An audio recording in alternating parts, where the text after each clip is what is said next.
Welcome back to second part of the book review, Three Things Successful People Do. If you have not watched the first part, that is knowing your purpose, please go to the link given in description to watch the first part of this book. And today we are going to cover growing to your maximum potential. What should I pack in my suitcase as I prepare to take the success journey? Leadership expert John Maxwell says, you can develop to your potential if you pursue personal growth as a lifestyle. And the whole process begins with a plan for growth. Identify the top areas you wish to develop. Base your growth areas on your dreams and goals. To begin with, one or two growth areas would probably be ideal. Next, find resources by going to a bookstore or browsing through catalogs and talking to people having experience in your areas of interest. Plan your growth time. Figure out exactly where you will steal 1 hour a day. Will you get up an hour earlier or will you use your lunch hour? Where you get the time is up to you, but be specific and try to stick with your plan.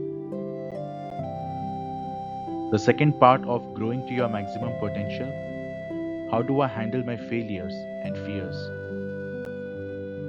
Never forget that you cannot take the success journey without experiencing failure.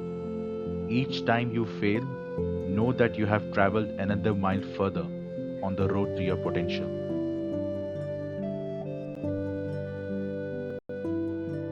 The fact that you have been knocked down is interesting, but the length of time you remain down is important. As you travel on the success journey, you will have problems. Don't let failure keep you down. Memorize, I will no longer avoid failure.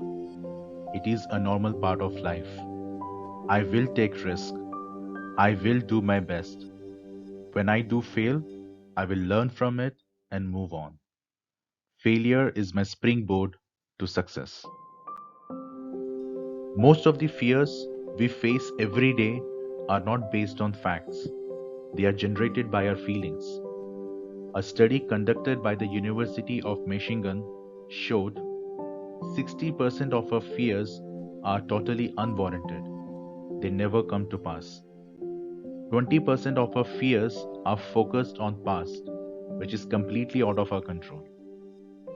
10% of our fears are based on things so petty that they make no difference in our lives. Of the remaining 10%, only 4 to 5% could be considered justifiable. Based on these statistics, it shows that any time or energy you give to fear is totally wasted and counterproductive 95% of the time. As long as I continue to stretch my capabilities and as long as I continue to take risk in making my dream come true, I am going to experience fear. Now that you know the answer to the question, are we there yet, is always not yet. You need to focus on developing persistence.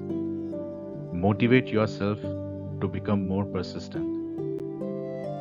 Say to yourself, I will never give up so long as I know I am right. I will believe that all things will work out for me if I hang on to the end. Ask yourself, what would it mean for you to be on the next level? Where would you be? What would you be doing differently?